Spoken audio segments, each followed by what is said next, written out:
soir, je te propose un épisode de lecture chuchotée. Ça fait longtemps que j'avais envie de le faire et je crois que je l'avais déjà initié il y a très longtemps. Sans succès, j'avais pas réussi à m'y tenir, mais là j'ai vraiment envie. Et je vais te proposer donc plusieurs épisodes de lecture chuchotée avec mon micro qui est très près du coup de moi. Donc je t'invite à t'installer vraiment confortablement. Moi je suis dans mon propre lit. J'ai pris une couverture, j'ai mis des oreillers derrière moi, donc n'hésite pas à faire pareil pour vraiment te mettre dans une position qui est très confortable. Tu peux même te servir une petite boisson, une tisane ou ce que tu veux, pour vraiment être dans un cocon.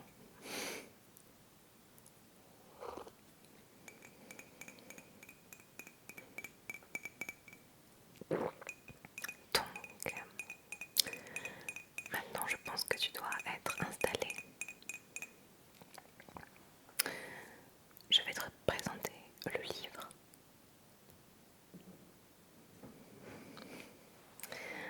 Et nous allons pouvoir commencer la lecture ensemble. Donc c'est un livre que j'ai l'habitude de lire souvent, je pioche comme ça des phrases ou des passages un petit peu au hasard. Et comme c'est pas un roman, il se lit un peu comme on veut en fait. Bon là je vais suivre l'ordre, mais c'est plus un texte philosophique on pourrait dire. Donc il s'agit du prophète, le prophète de Khalil Gibran. Donc c'est un texte culte du XXe siècle qui parle de beaucoup de sujets au travers du personnage d'un prophète qui parle donc à des villageois. Donc si tu es confortablement installé, nous allons pouvoir commencer. Mon livre est un petit peu abîmé parce que je l'ai emmené partout je crois. À la rivière, en vacances. Alors, je vais commencer.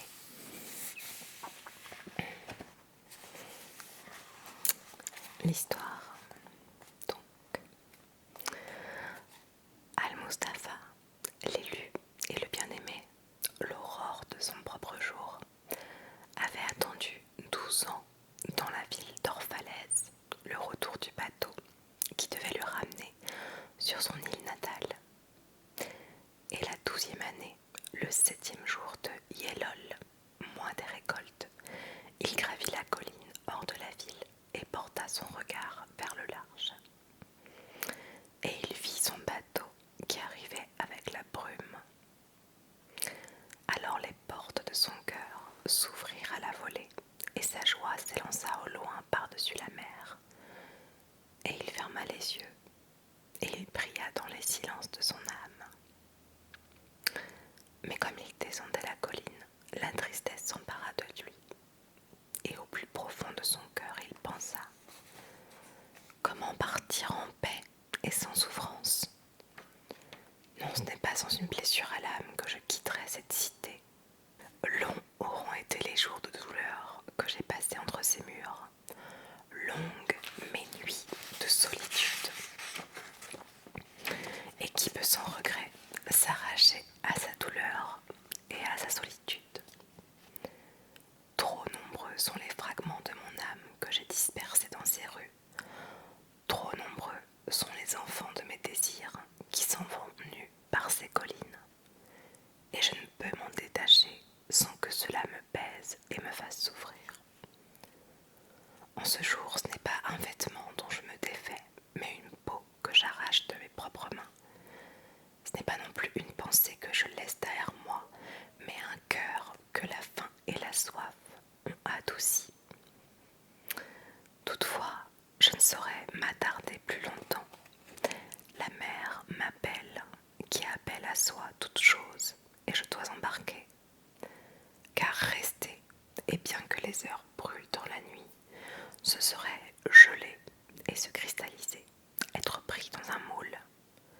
tout ce qui se trouve ici, je l'emporterais volontiers, mais comment y parvenir? La voix ne peut emporter la langue et les lèvres qui lui ont donné des ailes. Elle doit partir seule à la recherche de l'éther. Et l'aigle doit voler seul et sans son nid au-delà du soleil. Quand il arriva au pied de la colline, il se tourna de nouveau vers la mer et vit son bateau approcher du port avec des marins sur sa proue, des hommes de son pays. Il les appela en son âme et dit: Fils de mon antique mère, vous, cavalier des flots, que de fois vous avez navigué dans mes rêves, et voilà que vous arrivez dans mon état de veille, qui est mon état de rêve le plus profond. Je suis prêt à partir, et mon impatience, toute voile déployée, attend le vent. Je prendrai juste une dernière bouffée de cet air paisible. Je jetterai juste un dernier regard d'amour en arrière. Et alors, je serai parmi vous, marin parmi les marins.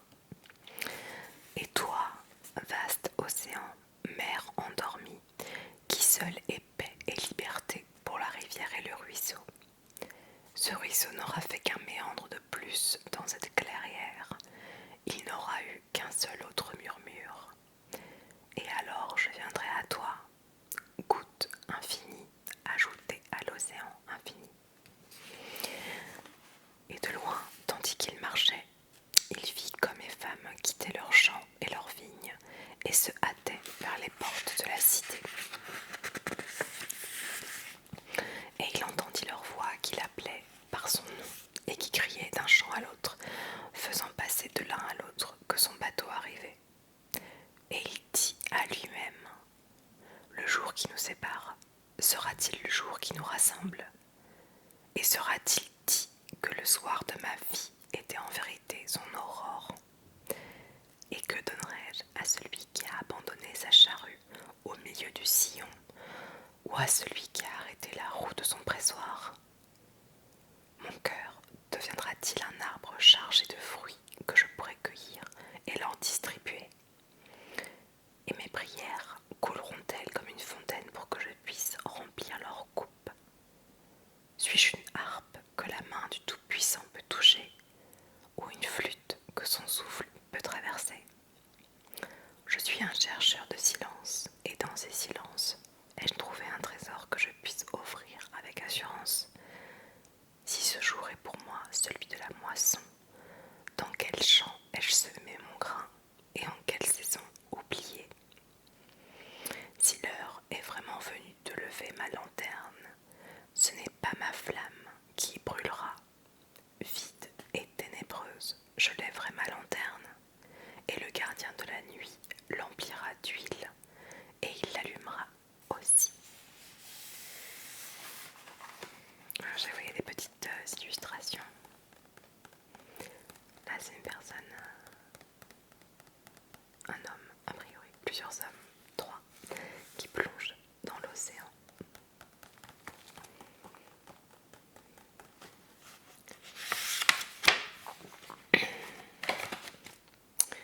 Ces choses-là, il les dit avec des mots, mais il en garda beaucoup d'autres dans son cœur sans les dire, car même lui ne pouvait mettre en parole son secret le plus profond. Et lorsqu'il entra dans la cité, le peuple entier vint à sa rencontre, et il s'adressait à lui en criant, comme d'une seule voix. Et les anciens de la cité qui précédaient la foule lui dirent: Ne nous quitte pas encore. Tu as été le midi de notre crépuscule, et ta jeunesse nous a donné des rêves à rêver. Tu n'es parmi nous ni un étranger ni un hôte, mais notre fils et notre tendrement aimé. Ne souffre pas que nos yeux aient soif dès maintenant de ton visage. Et les prêtres et les prêtresses lui dirent: Ne permets pas aux vagues de la mer de nous séparer maintenant, et que ces années passées parmi nous ne te soient qu'un souvenir. Tu t'es promené parmi nous comme un esprit, et ton ombre a été comme une lumière sur nos visages. Nous t'avons beaucoup aimé, mais notre amour a été muet, et il a été voilé de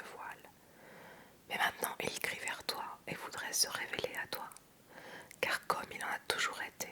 C'est seulement à l'heure de la séparation que l'amour connaît sa propre profondeur. Et d'autres vinrent aussi et l'implorèrent, mais il ne leur répondit pas. Il baissa seulement la tête, et ceux qui étaient près de lui virent ses larmes tomber sur sa poitrine. Et lui et le peuple, ils se rendirent sur la grande place devant le temple. Et là, une femme, dont le nom était Almitra, sortit du sanctuaire, et c'était une prophétesse. Il la regarda avec une infinie tendresse, car elle avait été la première à le rechercher et à croire en lui, alors qu'il était à peine depuis un jour dans leur cité. Et elle le salua, disant: Prophète de Dieu en quête du bien suprême, tu as longtemps cherché au loin ton navire. Et maintenant ton navire est venu, et tu dois partir, il le faut. Profonde est ta nostalgie du pays des souvenirs, et de la demeure de tes désirs les plus élevés, et tu ne seras pas lié par notre amour, ni retenu par nos besoins. Mais nous te demandons ceci: parle-nous avant de nous quitter, et offre-nous un peu de ta vérité. Et nous l'offrirons à nos enfants, et ils l'offriront à leurs enfants, et elle ne périra pas. Dans ta solitude, tu as contemplé nos journées, et dans tes veilles, tu as prêté l'oreille aux pleurs et aux rires de notre sommeil. À présent, révèle-nous donc à nous-mêmes, et dis-nous tout ce qui a été montré de ce qui existe entre la naissance et la mort. Et il répondit: Peuple d'Orphalèse, de quoi pourrais-je parler sinon de ce qui, encore maintenant, se meut dans vos âmes? Alors Almitra dit: Parle-nous de l'amour. Et il leva la tête et posa son regard sur le peuple, et un silence tomba. Et d'une voix puissante, il dit: Quand l'amour vous fait signe de le suivre, suivez-le, bien que ses chemins soient rudes et escarpés. Et lorsqu'il vous étreint de ses ailes, abandonnez-vous, bien que l'épée cachée dans ses peines puisse vous blesser. Et quand il parle, croyez en lui, bien que sa voix puisse briser vos rêves, comme le vent du nord dévaste le jardin. Car de même que l'amour vous couronne, il vous crucifiera. De même que vous lui devez de croître, vous lui devez d'être élagué. De même qu'il s'élève jusqu'à votre hauteur et caresse vos branches les plus délicates qui frémissent au soleil, il descendra jusqu'à vos racines et les secouera là où elles s'accrochent à la terre. Comme des gerbes de blé, il vous assemble en lui. Il vous bat pour vous dénuder. Il vous passe au tamis pour vous libérer de votre balle. Il vous passe au moulin jusqu'à vous blanchir, et il vous pétrit jusqu'à vous rendre malléable. Et alors, il vous livre à son feu sacré, afin de faire de vous le pain sacré du festin sacré de Dieu. Toutes ces choses, l'amour les fera en vous, afin que vous puissiez connaître les secrets de votre cœur, et les connaissant, devenir une parcelle du cœur de la vie. Mais si, dans votre frayeur, vous ne cherchez que la paix de l'amour et les plaisirs de l'amour, alors il vaudrait mieux pour vous couvrir votre nudité et quitter l'air de badage de l'amour. Pour un monde sans saison où vous rirez, mais pas tous vos rires, et pleurerez, mais pas toutes vos larmes. L'amour ne donne rien que lui-même, et il ne prend rien que de lui-même. L'amour ne possède, ni ne peut être possédé, car l'amour suffit à l'amour. Si vous aimez, vous ne direz pas « Dieu est dans mon cœur », mais plutôt « Je suis dans le cœur de Dieu ». Et ne pensez pas que vous pourrez diriger le cours de l'amour, car l'amour, s'il vous en trouve digne, dirigera votre cours. L'amour n'a pour seul désir que de s'accomplir. Mais si vous aimez et que vous devez avoir des désirs, que vos désirs soient ceux-ci: fondre et couler comme un ruisseau qui chante sa mélodie à la nuit, connaître la douleur d'un trop plein de tendresse, être blessé par votre propre idée de l'amour et saigner de votre plein gré et avec joie. Se réveiller à l'aube avec des ailes au cœur et des actions de grâce pour cette nouvelle journée d'amour. Il y a un nouveau dessin, un couple qui s'enlace.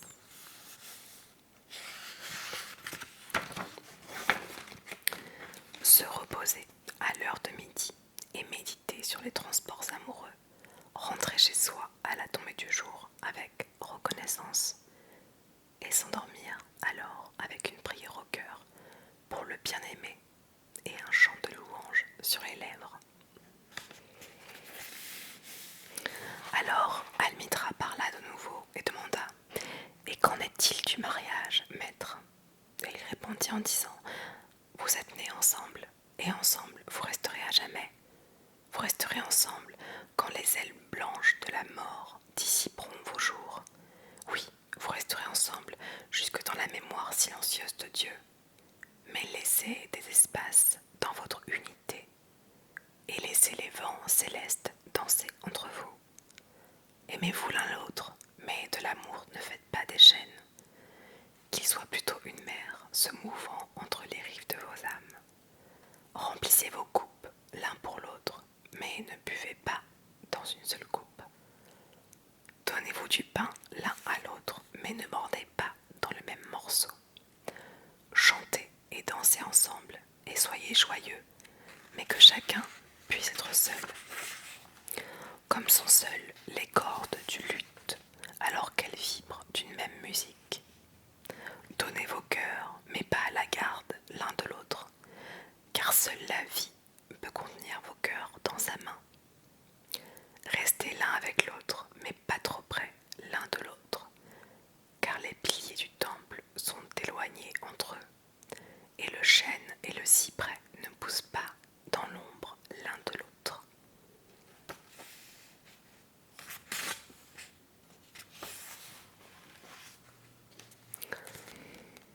Là on voit comme une femme dans la terre et puis un couple. Je sais pas si c'est un couple, mais on dirait.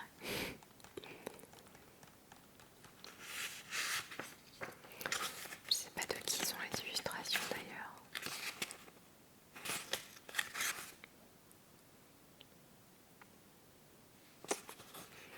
C'est pas écrit.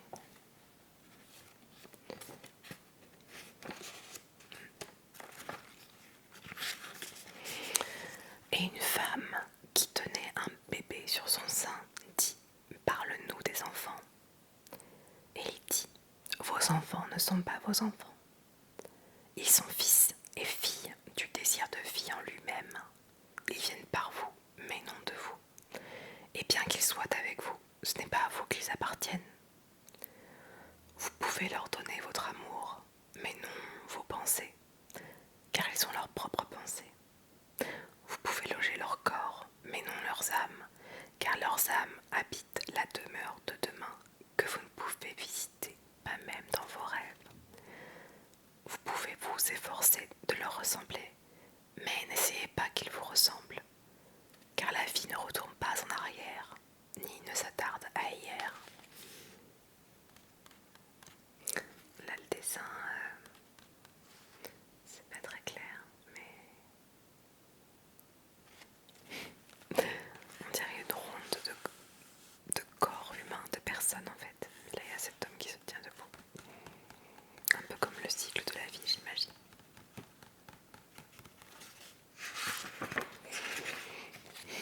Vous êtes les arcs qui projettent vos enfants tels des flèches vivantes. L'archer voit la cible sur le chemin de l'infini et il vous courbe avec toute sa force pour que ces flèches aillent vite et loin. Que cette courbure dans les mains de l'archer tende à la joie, car comme il aime la flèche qui vole, il aime aussi l'arc qui est stable. Alors dit un homme riche, parle-nous du don. Et il répondit, vous donnez bien peu lorsque vous donnez de vos biens. C'est lorsque vous donnez de vous-même que vous donnez vraiment, car que sont vos biens sinon des choses que vous gardez et surveillez, de crainte de vous trouver demain dans la misère. Et demain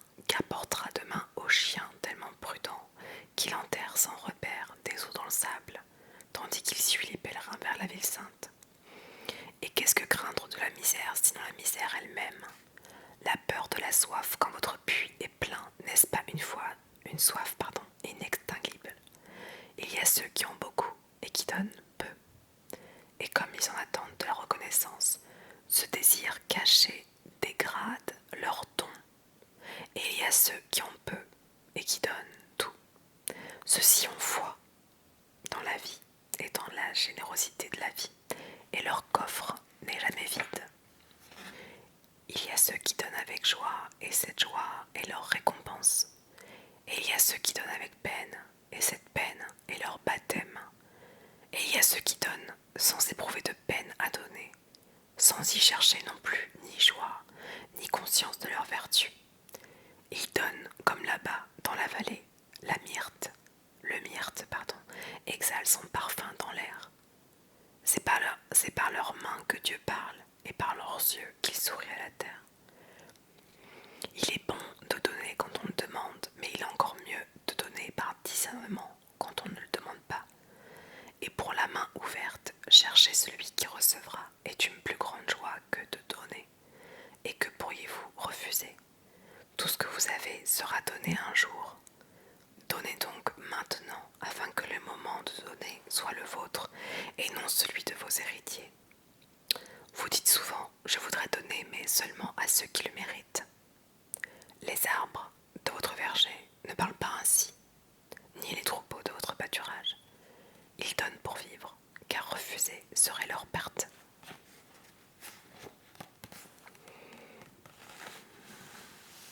Un corps de femme dans la nature.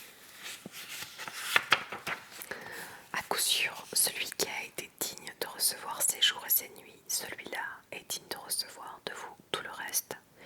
Et celui qui a mérité de boire à l'océan de la vie mérite de remplir sa coupe à votre petit ruisseau.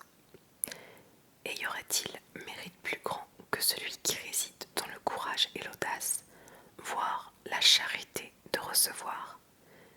Et qui êtes-vous pour que des hommes se déchirent la poitrine et dévoilent leur fierté, afin de vous laisser voir leur dignité nue et leur fierté intacte? Voyez d'abord si vous-même méritez de donner et d'être l'instrument du don, car en vérité, c'est la vie qui donne à la vie, tandis que vous n'êtes qu'un témoin qui vous considérez comme un donateur. Et vous qui recevez, et vous recevez tous, ne vous chargez pas du poids de la gratitude, de peur de vous mettre vous-même et celui qui a donné sous le joug. Montez plutôt avec le donateur sur ses dons comme sur des ailes, car à trop vous soucier de votre dette, vous doutez de sa générosité, dont la terre libérale est la mère et Dieu le Père.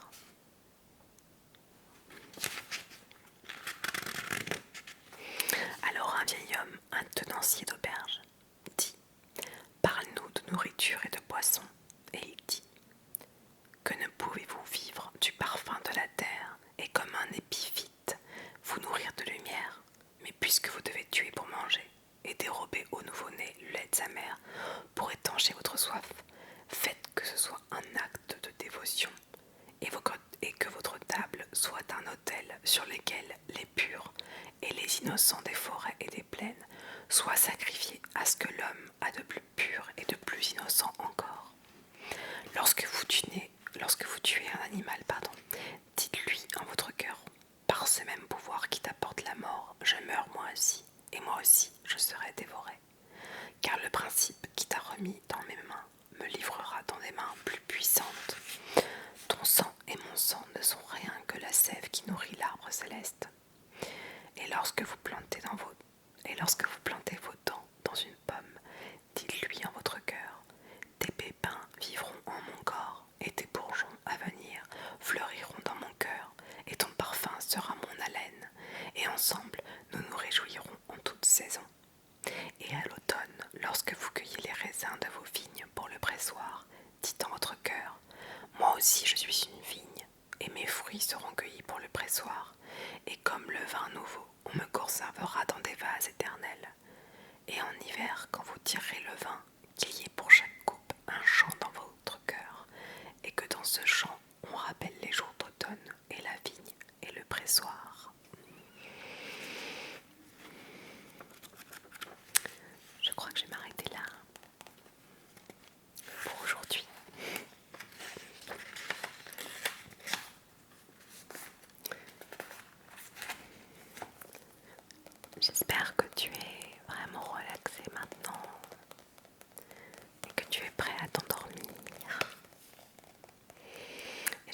que cette lecture chuchotée te plaît. Donc je vais le lire en entier dans les prochains. Je sais pas encore à quelle fréquence, mais voilà, n'hésite pas à me dire en